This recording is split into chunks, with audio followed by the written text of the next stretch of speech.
اما بعد فقد قال معصوم علیہ الصلاة والسلام فی زیارت الوارثہ السلام علیک یا وارث آدم صفوت اللہ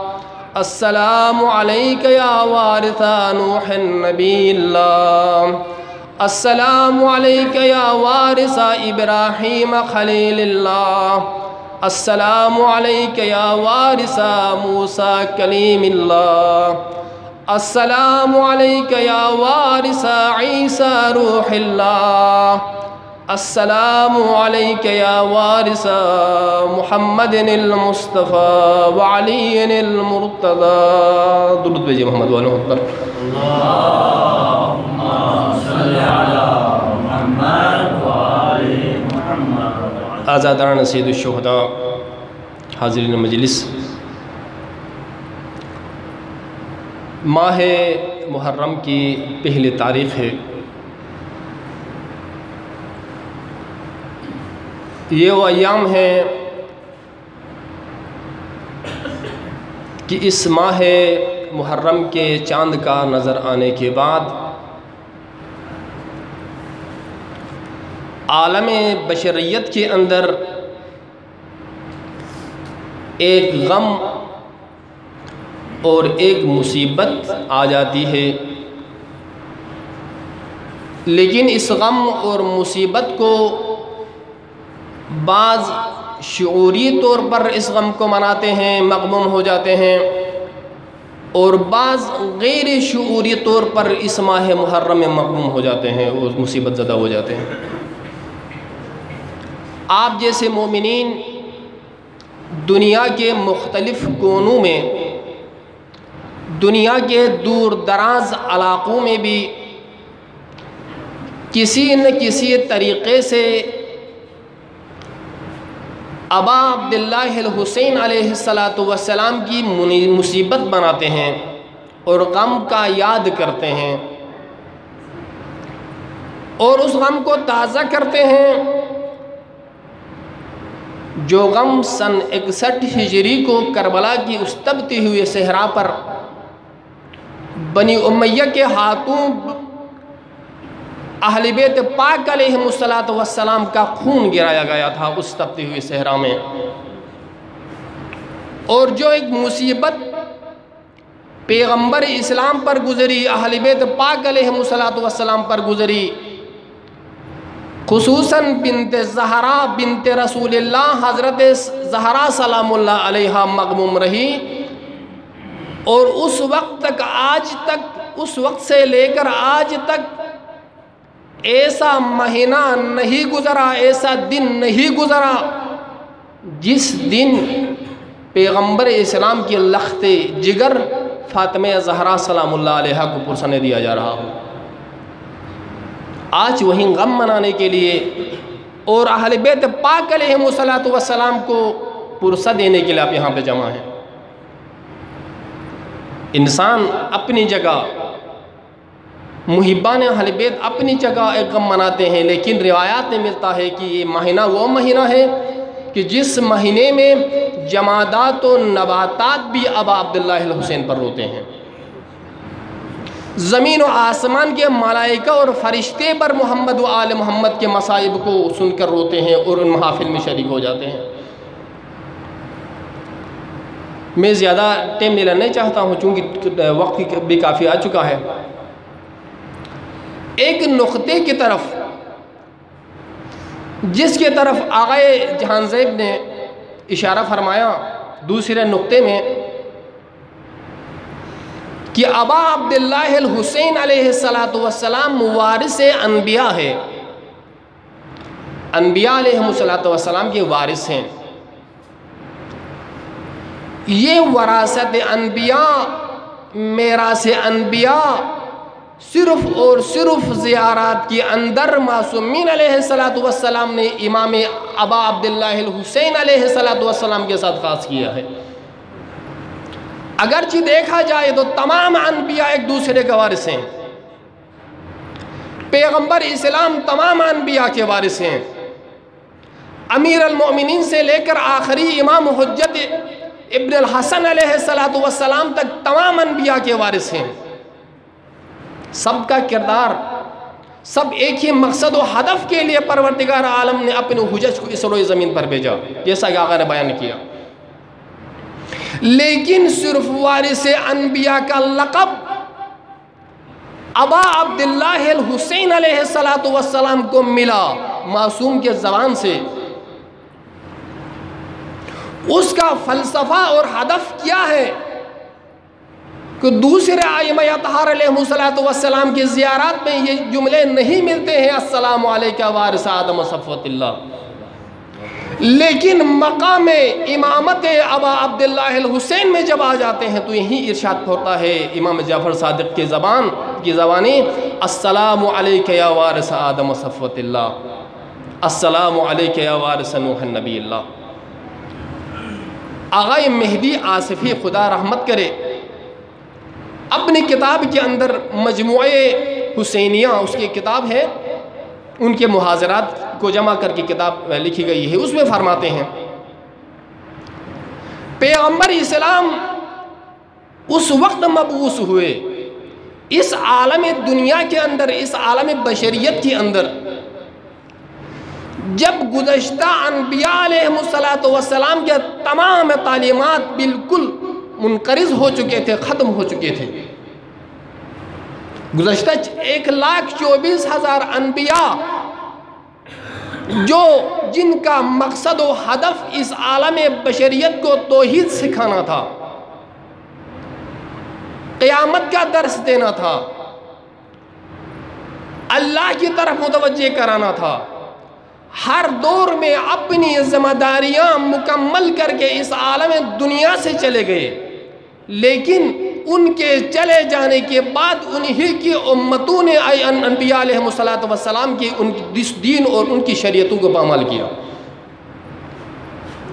جب حضرت عیسیٰ علیہ السلام کا دور آیا، خود حضرت عیسیٰ علیہ السلام کی خود اس کی امت عیسائیت، جو اس کی شریعت کا نام تھا عیسائیت، جو ان کے امت کا نام تھا، انہوں نے خود حضرت عیسیٰ علیہ السلام کو صلیب پر چڑھایا، لیکن حکم خدا سے پروردگار عالم نے اپنے پاس بلایا، اٹھایا اس سے عالم اس دنیا سے. جب حضرت عیسیٰ اس دنیا سے چلے گئے تو عیسیٰ سے لے کر آخری نبی محمد مصطفیٰ صلی اللہ علیہ وآلہ وسلم، درود بھیجئے محمد والہ پر،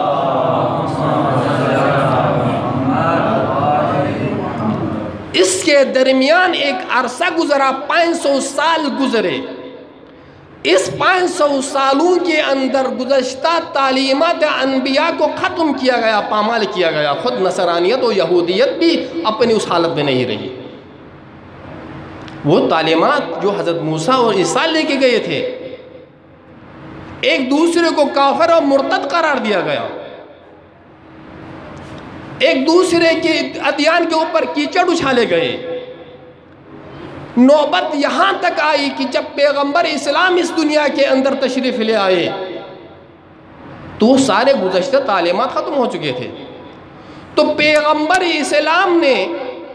ایک دین الہی، دین اسلام کی ایک نئی بنیاد ڈالی. پیغمبر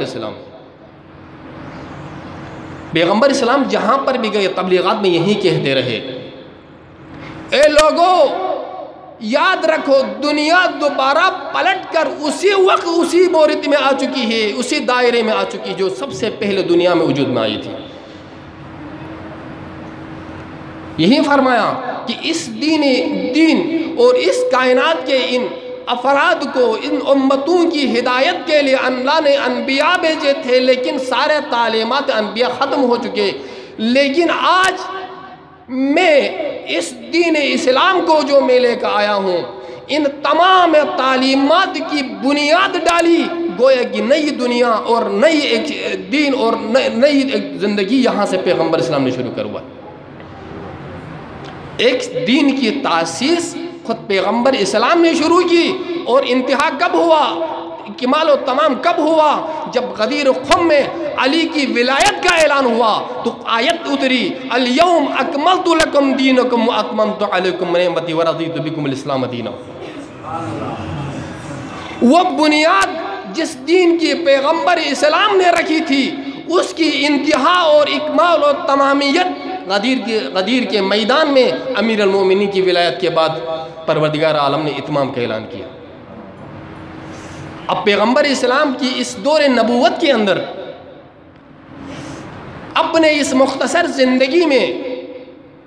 ان تعلیمات آل محمد، اپنے تعلیمات الہی کو ان دو لوگوں کے درمیان پیغمبر اسلام نے اجاگر کیا، دین سکھایا۔ پیغمبر اسلام نے دین کو مکمل کر کے ہاتھ میں دیا، لیکن جیسے ہی پیغمبر اسلام اس دنیا سے چلا گیا فوراً لوگوں کا کایا بدل گیا۔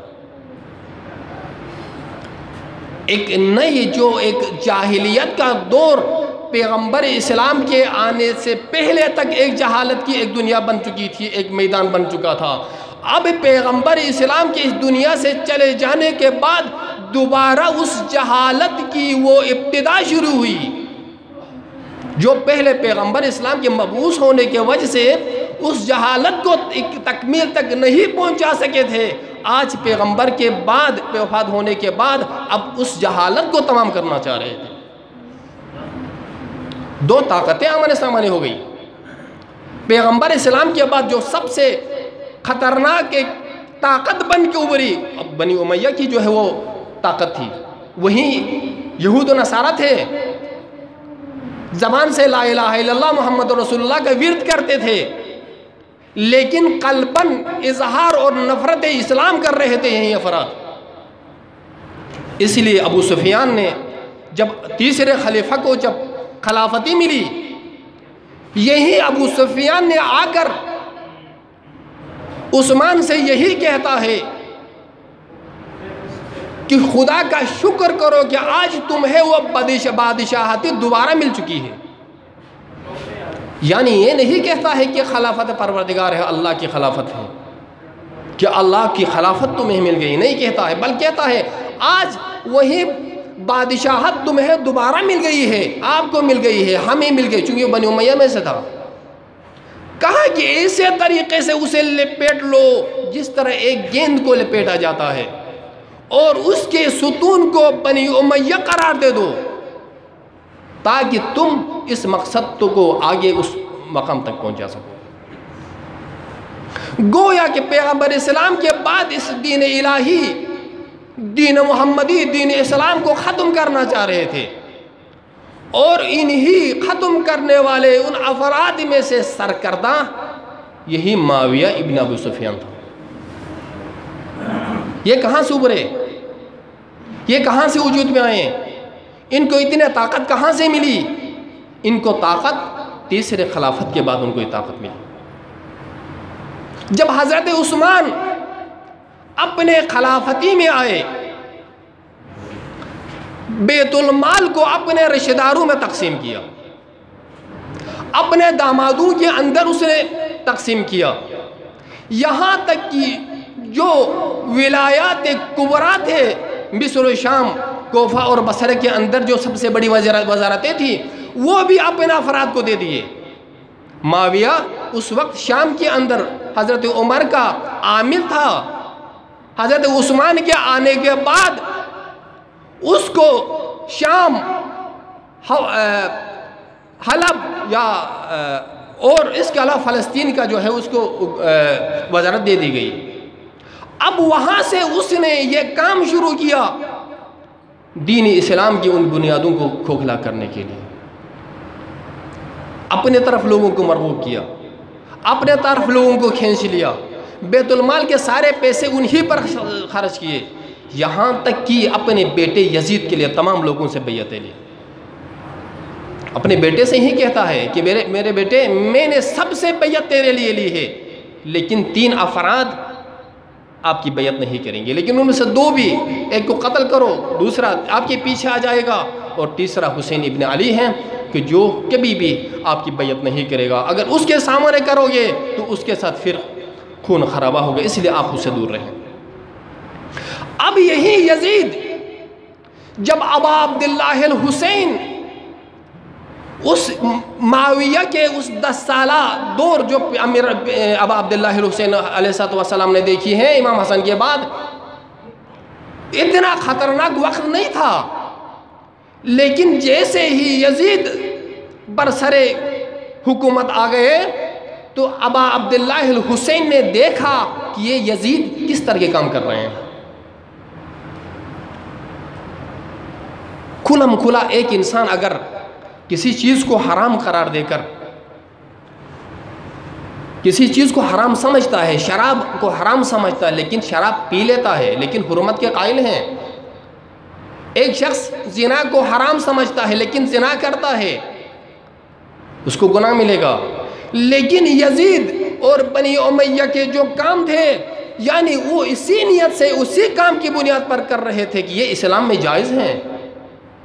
شراب پینا اسلام میں جائز ہے، زنا کرنا اسلام میں جائز ہے، تمام حلال محمد کو حرام کر رہے تھے، حرام محمد کو حلال کر رہے تھے۔ ابا عبداللہ حسین نے دیکھا یہی یزید جو گزشتہ انبیاء کے تعلیمات کو برباد کر رہا ہے، ان تمام تعلیمات کا مجموعہ اور سب کا وارث بن کر پیغمبر اسلام اس دنیا میں آئے تھے، پیغمبر اسلام کے تعلیمات کو برباد کر رہا ہے، اس دنیا سے ختم کر رہا ہے، محرمات کو اس دنیا کے اندر پھیلا رہا ہے، منکرات پھیلا رہا ہے۔ تو ایسے عالم میں ایک وارث شیطان کے مقابلے میں ایک وارث انبیاء ابا عبداللہ الحسین علیہ السلام تھے۔ جس طرح گزشتہ انبیاء کے تعلیمات کی ایک نئی بنیاد پیغمبر نے ڈالی تھی، اسی طرح تعلیمات محمد و آل محمد کی نئی بنیاد ابا عبداللہ الحسین نے کربلا کی تپتی ہوئی صحرا میں ڈالی۔ اور اس لیے ابا عبداللہ الحسین نے، حسین سے بڑھ کر اس راستے کو آگے لے جانے والا کون تھا؟ تعلیمات الہی، تعلیمات آل محمد کو سمجھنے والا حسین سے بڑھ کر اور کون تھا؟ اس یزید کے اس غلط کارناموں کو ابا عبداللہ الحسین دیکھ رہے تھے کہ دین کو کہاں لے کے جا رہے ہیں۔ لہٰذا ابا عبداللہ الحسین نے اس دین بنی امیہ کو روکنے کے لیے، دین پیغمبر اسلام کو آگے چلانے کے لیے مدینے سے مکے کی طرف آیا، اور مکے سے عراق کی اس تپتی ہوئی صحرا میں آئے، اور وہاں آ کر اپنی اس قیمتی جانوں کا نذرانہ پیش کیا، اور امر بالمعروف اور نہی عن المنکر کا سب سے اعلیٰ مقام اور مرتبہ بھی وہی پہ وہی ہے جہاں انسان اپنے خون کے قطرے کو زمین پر گرا کر امر بالمعروف اور نہی عن المنکر کرتا ہے۔ ابا عبداللہ الحسین مدینے میں رہ کر ولید ابن عتبہ سے جنگ کر سکتے تھے، اس کو واصل جہنم کر سکتے تھے، مروان جیسے خبیث انسان کو وہیں پہ ختم کر سکتے تھے، یا آ کر مکے کے اندر جس طرح عبداللہ ابن زبیر نے پناہ لی، مکے کے اندر بیت اللہ کے اندر ابا عبداللہ الحسین بھی وہاں پہ اپنا اللہ کی اس مسجد کے اندر پناہ لے سکتے تھے۔ لیکن وہاں پر بھی لوگ حج کے لیے 9 ذی الحجہ کو مکے کی طرف آتے ہیں، لیکن وہیں ابا عبداللہ الحسین عرفات سے اپنے اس حج کو عمرے میں تبدیل کر کے اس حج کے اعمال کو چھوڑ کر عراق کی طرف نکل گئے، اور اس تبتی ہوئی صحرا کو ابا عبداللہ الحسین نے قبول کیا اور اس میدان کے اندر آ گئے۔ کیوں؟ تاکہ ایسا واقعہ، ایسا کارنامہ، ایسا واقعہ دنیا کے سامنے پیش کرے جو قیامت تک رہنے والی اس انسانیت کو پتہ چل جائے، یہ سبق یاد رہے کہ حسین نے کس طرح کی قربانیاں دی تھی، حسین نے کس طرح کا واقعہ وجود میں آیا، ابا عبداللہ الحسین نے کس طرح تعلیمات آل محمد کو باقی رکھا، کس طرح نام خدا کو زندہ رکھا، اور کس طرح پیغمبر کے اس نام کو زندہ رکھا۔ مصداق بنے ابا عبداللہ الحسین پیغمبر اسلام کے۔ یہی حسین، اس لیے ہم اس زیارت وارثہ کے اندر آتے ہیں تو واقعاً وارثان انبیاء اور وارث محمد مصطفیٰ نظر آ جاتا ہے۔ اس لیے ہم زیارت وارثہ میں یہ دعویٰ کرتے ہیں، السلام علیک یا وارث آدم صفوت اللہ، السلام علیک نوح نبی اللہ، السلام علیک یا وارث موسیٰ کلیم اللہ، یا وارث عیسیٰ روح اللہ، وارث محمد حبیب اللہ۔ ہم کہتے ہیں تمام گزشتہ انبیاء کا ماحصل یہی ابا عبداللہ الحسین علیہ السلام ہے۔